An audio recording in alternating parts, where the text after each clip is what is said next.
So y'all, welcome back to Real Comic Book Talk here at AwesomeCon with the creator of Star Power, Mr. Michael and Mr. Graham. I can't pronounce their last name. But I think I got Graham. You got Graham. Yeah. I was thinking Golden Graham. It's a bit of impossible. Impossible name. It is.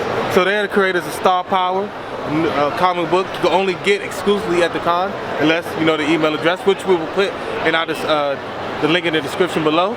Right now, they're going to tell you about the awesome stuff they're doing right here at AwesomeCon. All right. Well, our book, Star Power, updates every Monday, Wednesday, Friday at starpowercomic.com. It's about an astronomer on a space station in the far future who is granted the star power, which lets her become Star Power. Now she has to figure out why she was given these powers, what the hell is coming after her now and why, and what happened to the rest of the galaxy. Dun dun dun. So you got 3 books right here now. Right. You said it updates every Monday, Wednesday, Friday. Yep. Right, so that means you have another issue every Monday? New page. New page? Oh, a new page. I'm about to say, you dropping issues like that. Well, so that's work. Good God. I can only draw so fast. No, it's a new page every Monday, Wednesday, Friday, right. And those pages will comprise a chapter or an issue of a story, right. And those are 24 pages, right. and each story is 5 chapters or 5 issues, right. And when we get through those 5 chapters, that we turn around and run a Kickstarter to turn it into a book. Oh, so right, so if that's the case, then that should be oh, I forgot my math. We got 3 books, yeah, 3 stories. Yep. 15 chapters in between each of them. So there's chapters or issues 1 through 5 for this one, issues 6 through 10 for this one, issues 11 through 15 for this one. And right now online, we just started updating issue 19. So it's chapter 4 out of 5 of our most current storyline is online. So book 4 should be being kickstarted this fall? Hope so. Yeah. Is it going to be in time for Baltimore Con? Oh, hopefully by next year.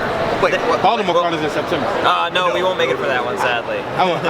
Don't worry. Wherever you're at, I'll get it. I will get it. Well, thanks, man. That's not even an issue. Appreciate that. So what gave you the idea for Star Power? Because it looks amazing. Mostly what it was is that when we started Star Power, we wanted to see a superhero comic that wasn't quite so angsty as a lot of the stories that we were seeing out there. Like at the time anyway, a lot of the major comic book industry, especially the superheroes, they were dark, they were gritty, and that's fine, right? Especially if you're like Batman, but like gritty Superman is kind of odd. Well, and it feel right in the face. Yeah, no. And so we wanted to do something that we wanted a superhero who was heroic, someone you could look up to, and was more about the adventure and heroism and kind of like the stories that we grew up on. Right. And so we were like, well, we're not seeing what we want, so to hell with it. We'll just go make it. I wish I had that ability. Yeah, right. And I originally wanted to do a classic superhero. I wanted the mask, the emblem, the cape, the gloves, everything. But that's not what Garth wanted. I said no capes. He said no capes. It's what's the movie? Incredibles. Incredibles. Yeah. No capes. Garth, on the other hand, wanted, if I remember this correctly, you wanted a full space, space armor. A couple of the original designs were much more built up a little armor bulky. kind of thing. So we just threw the idea back and forth until we compromised and came up with something between the two, which is how Star Power looks right now. Kind of half space armor, half superhero outfit. It kind of looks like half space armor, half Storm. Yeah. From X-Men. Hey, we'll take any comparisons to Storm. Yeah. I love. Yeah. She's amazing. It's the white hair. Talking about Halle Berry Ward, it's a wrap. Oh my goodness. It's a wrap for me. That's a whole different subject. All right, so what's your favorite part about writing Star Power? Favorite part about writing Star Power? It's knowing that I'm making the superhero story that I want to see. Right. And being lucky enough to be working with Garth in so much that he and I collaborate very, very well. Right. And we both want the same things out of a superhero story that we want to put our names on. So whenever, it's really funny, whenever occasionally we have to express to each other, okay, well, just so you know, for the future, I really don't want this story to go in this direction. I'm thinking the same thing! And it's weird. It's really weird. it's like, I guess we didn't need to have that conversation. Fine, all right, go then. So that's my favorite part. I get to write the story I want to write, and I'm partnered with somebody who wants to draw that story that I want to write. So what's the best part about drawing star power? There's always something new. Like every story, every page, I get to do something kind of different, right? Like all of Danica's adventures are each one progresses the character in new and interesting ways, and so we're always visiting new planets. There are new aliens, so there's always something new for me to draw, something I haven't done before, and I like that variety. It's super fun. I get to be really creative. He lets me do basically whatever I want. I don't give him a lot of direction in the aliens. I just say all right, but these aliens need to be rocky. Go. And he made these amazing rock-based aliens. These aliens need to be tree dwellers. And he made red panda aliens that just melted everybody's hearts. And I didn't tell him to do that. I just needed tree aliens. He's like, I got red pandas. I'm like, you're a fucking genius. But the important part is you didn't say no. Yeah, I rarely say no.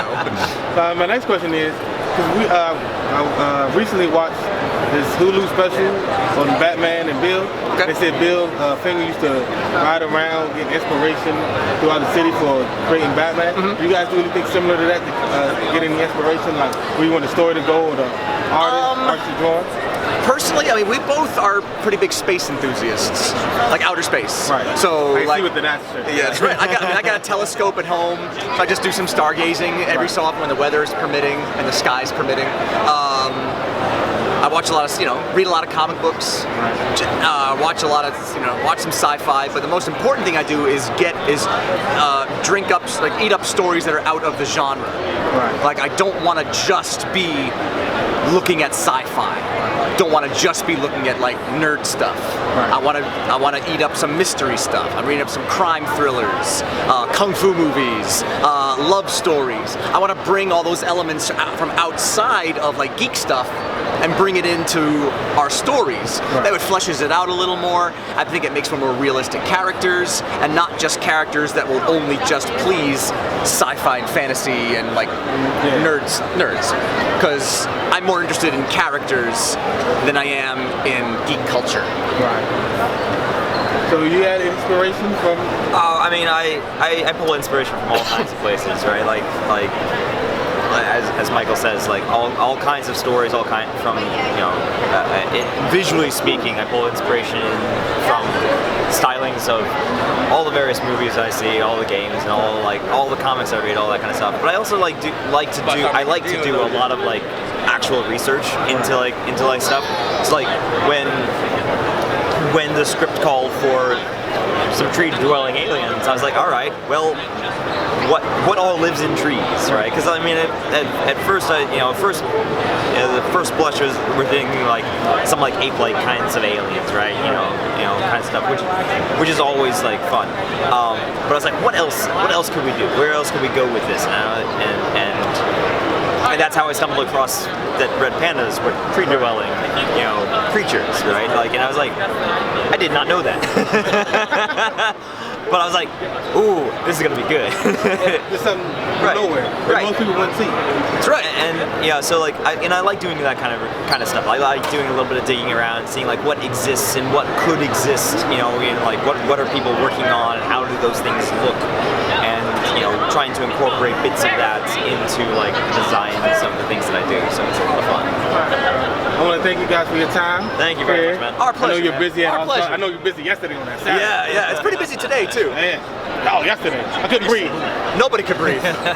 But like I said, if you're not getting Star-Lord after this interview, then fuck you, man, because you're missing out. All right. And Star Power. Star Power. I'm sorry. You know what? I was thinking about Marvel. Because I had a cosplayer just walk by off camera. But Star Power. If you're not eating Star Power, I'm going back to my previous statement. Fuck you. You're not living your life right. Until next time. Peace.